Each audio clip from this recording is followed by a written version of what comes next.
Contextos. De política y políticos. El contexto político. Ideología de género es el tema que nos comparte esta mañana el licenciado Luis Fernando Salazar Gulfuk, abogado y analista político. Luis Fernando, muy buenos días. Muy buenos días, Juan, a ti en cabina, y buenos días al auditorio en general. La iniciativa del presidente Enrique Peña Nieto, que propone una reforma constitucional para legalizar las uniones maritales de personas de un mismo sexo y la adopción de niños por parte de las parejas, que merece por lo menos los calificativos de sorpresiva y desconcertante.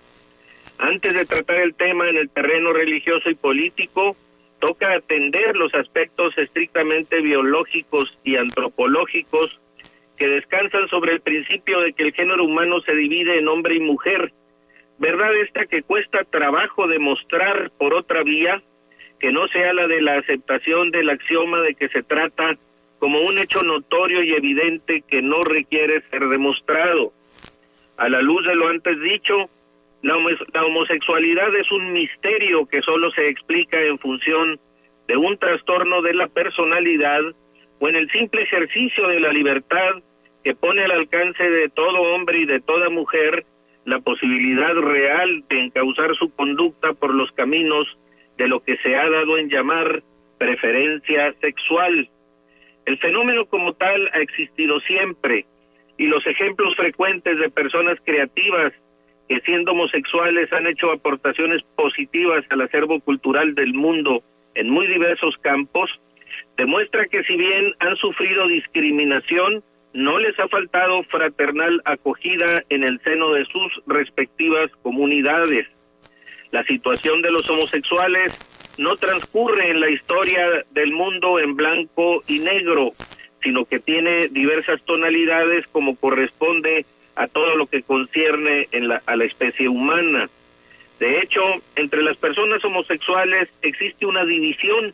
entre los que apoyan la agenda política internacional del llamado lobby gay y quienes no la apoyan y por el contrario asumen su situación en condición de solteros o parejas sin hijos,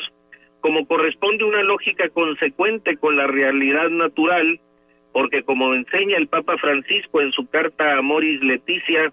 tales relaciones por naturaleza están cerradas a la transmisión de la vida. En el caso de la iniciativa de reforma que nos ocupa, responde a tendencias mundiales impulsadas de la Organización de las Naciones Unidas, que plantean la ideología de género como una imposición a los pueblos y a los gobiernos del mundo, de modo que detrás de la adopción de niños por parte de las parejas gay, viene una reforma a los sistemas de enseñanza que presenta a nuestros niños la sexualidad separada de la naturaleza biológica y antropológica que determina una vocación existencial definida para situarla en el campo de la decisión personal. Es lógico que existan voces de inconformidad y en consecuencia es legítima que organizaciones cívicas o religiosas salten a la palestra para expresar su opinión en contrario en el marco del ejercicio de los derechos fundamentales de libertad de pensamiento, de asociación y expresión de ideas que reconoce la Constitución de la República. Con toda razón, los ciudadanos tienen derecho a pronunciarse en pro o en contra de una iniciativa de reforma constitucional como la que nos ocupa. El presidente Peña Nieto debe arrostrar las consecuencias de su iniciativa y sobre todo está obligado a respetar la opinión de los ciudadanos y abstener de imponer la reforma en función de lo que piense en lo personal. El reproche social en contra del presidente es fundado. Durante su campaña, Peña Nieto jamás puso sobre la mesa el tema que nos ocupa y por el contrario, el empeño de su gobierno en invitar al Papa Francisco a nuestro país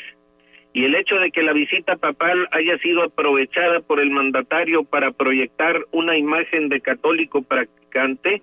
hace que la sorpresiva y desconcertante iniciativa cuyo comentario nos ocupa aparezca como una bofetada en el rostro de una parte de la sociedad que acompañó a su Papa y acompañó a su presidente en ocasión de la visita mencionada. El problema político es que la agenda gay, lejos de implicar un beneficio para las personas homosexuales, las utiliza como bandera política y de lucha por el poder en el marco de una dialéctica de contrarios que divide y enfrenta a la sociedad mexicana aún más de lo que ya está, y en ese sentido, el gobierno que preside Peña Nieto debe apagar este nuevo incendio provocado desde las altas esferas del poder a nivel internacional, Juan. Sin embargo, Luis Fernando, habrá que ver hasta qué punto le salió el tiro por la culata a Enrique Peña Nieto, porque por un lado, el propio Francisco Labastida Ochoa reconoció que esa iniciativa de Enrique Peña Nieto le restó muchísimos votos al PRI, incluso lo puso como la causa principal de las derrotas en las pasadas elecciones. Eso por un lado, y por el otro, también el hecho de que los legisladores de su propio partido le dieron la espalda al presidente, algo nunca visto en la historia del PRI a nivel desde 1929, desde su fundación hasta la fecha. Bueno, pero creo que el daño está hecho, Juan, en el sentido, entiendo yo por daño ese enfrentamiento entre sectores sociales innecesario y estéril, es decir, esa dialéctica de confrontación, de pleito, con un sector de la población ciertamente minoritario, como es el caso de los homosexuales, que merecen todo nuestro respeto, y el meterlos, enredarlos en una cuestión de tipo político como es de descarada lucha por el poder, de querer captar unos votos a como dé lugar, una cosa incluso demagógica, pues es triste y es dañino para la convivencia social. En ese sentido, yo pienso que hay un daño hecho que hay que reparar. Por lo que toca a la posibilidad de que haya influido electoralmente, pues yo tengo mis dudas, porque a mí se me hace muy difícil medir qué tanto haya influido, pero independientemente de que así haya sido, es sobre todo la sorpresa, el desconcierto que genera en la población una iniciativa sacada de la manga que no tiene nada que ver con los planes de gobierno que propuso el presidente durante su campaña, y que de repente sale así como un conejo sacado de la chistera del mago que está en un espectáculo. Muy bien, Luis Fernando Salazar Woolfolk, abogado y analista político. ¿Algún punto de contacto? Sí, como no, mi domicilio es en Avenida Morelos 30, Poniente Interior 6, y mi teléfono el 716-2636. Luis Fernando, se está comunicando a través del Skype Radio Escucha. Se llama Orlando Martínez y dice: me gustaría conocer el punto de vista del colaborador sobre la homofobia. Bueno, obviamente que cualquier situación de odio, de discriminación, pues es condenable. Aquí el asunto es que tampoco hay que pensar que por el hecho de que alguien opine de manera distinta a la agenda del lobby gay tenga que ser forzosamente homofóbico. Hay ejemplos muy claros, por ejemplo el caso de los diseñadores internacionales Dolce & Gabbana, que tienen ropa, productos, perfumes, lociones, en fin, son unos diseñadores a nivel internacional que entraron en conflicto con Elton John. Es decir, se supone que todos son homosexuales, incluso Dolce & Gabbana fueron pareja, son diseñadores italianos, y ellos están abiertamente en contra de los matrimonios gay y sobre todo muy particularmente en contra de la adopción, porque dice uno de ellos, es que no se puede tener todo en la vida, y esta expresión de su voluntad provoca un enfrentamiento con Elton John, cantante británico que sabemos que está casado con un hombre y tienen hijos adoptados, y Elton John convoca a la comunidad internacional, sobre todo de artistas a la que pertenece, y acusando de homofóbicos a Dolce y Gabbana,